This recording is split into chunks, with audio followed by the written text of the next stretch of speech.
சிதம்பரம் அருகே பார்சல் பிரியாணியில் leg piece வைக்கவில்லை என கூறி பிரியாணி கடையில் போதை ஆசாமி வாக்குவாதம் செய்த வீடியோ சமூக வலைதளங்களில் அதிகம் பரவி வருகிறது. லால்புரத்தில் அமைந்துள்ள பிரியாணி கடையில் இந்த சம்பவம் நிகழ்ந்த நிலையில் அந்த போதை ஆசாமி கடைக்கு பிரியாணி வாங்க வந்தவர்களையும் வசைபாடி வாடிக்கையாளரை தாக்கி காயப்படுத்தியதாக குற்றம் சாட்டப்பட்டுள்ளது. போலீசார் உடனடியாக சம்பவ இடத்திற்கு விரைந்து வந்து விசாரணை நடத்தி போதை ஆசாமியை எச்சரித்து அனுப்பி வைத்தனர்.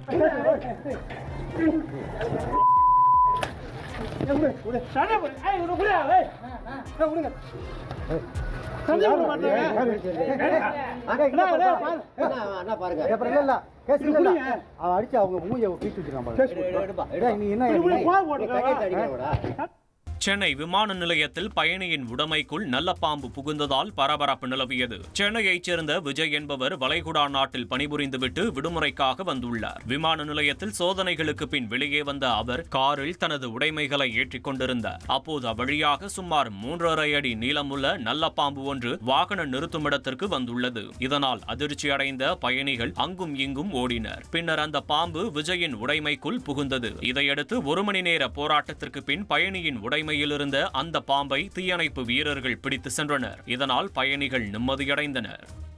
தஞ்சை மாவட்டம் மருங்கம்பள்ளம் ஊராட்சி சங்கரன்கொல்லை கிராமத்தில் உள்ள ராஜவிநாயகர் கோயிலில் நிர்வாகம் பார்ப்பதில் எழுந்த கருத்து வேறுபாட்டால் தங்களை ஊரை விட்டு ஒதுக்கி வைத்ததாக ஒரு தரப்பினர் குற்றச்சாட்டை வைத்துள்ளனர். இந்த குற்றச்சாட்டுக்கு எதிர்த்தரப்பான ஊர் பொதுமக்கள் மறுப்பு தெரிவித்துள்ளனர். வரும் 15ஆம் தேதி ராஜவிநாயகர் கோயிலில் கும்பாபிஷேகம் நடைபெறவுள்ள நிலையில் இந்த விவகாரம் தற்போது பெரிதாகியுள்ளது. இதனிடையே 2 தரப்பினரும் ஒருவரை ஒருவர் மாறி மாறி குற்றஞ்சாட்டி வருகின்றனர். மக்களை ஒன்று சேர்த்து தீர்மானம் போட்டு ஊரில் என்கிட்ட ஒப்படைச்சிருந்தாங்க. அதன்படி அந்த வேலையை தொடர்ந்து பண்ணிக்கிட்டு இருந்தோம்.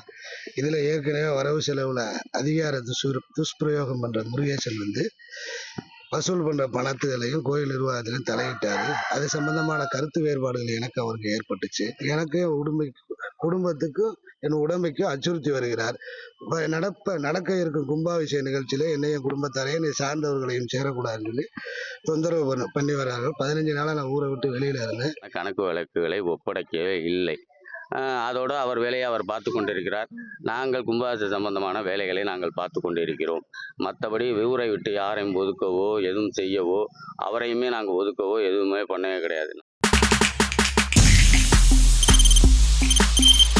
தவிர்க்க முடியாத தம்ப்நெயில்ஸ், கலக்கலான கண்டென்ட்ஸ், சினிமாவும் சீரியஸ் பிரச்சனைகளும், சும்மாவே ராம்சரண் தளபதி விஜய் எப்படா பெரிய கலகலப்பும் கைகலப்பும்.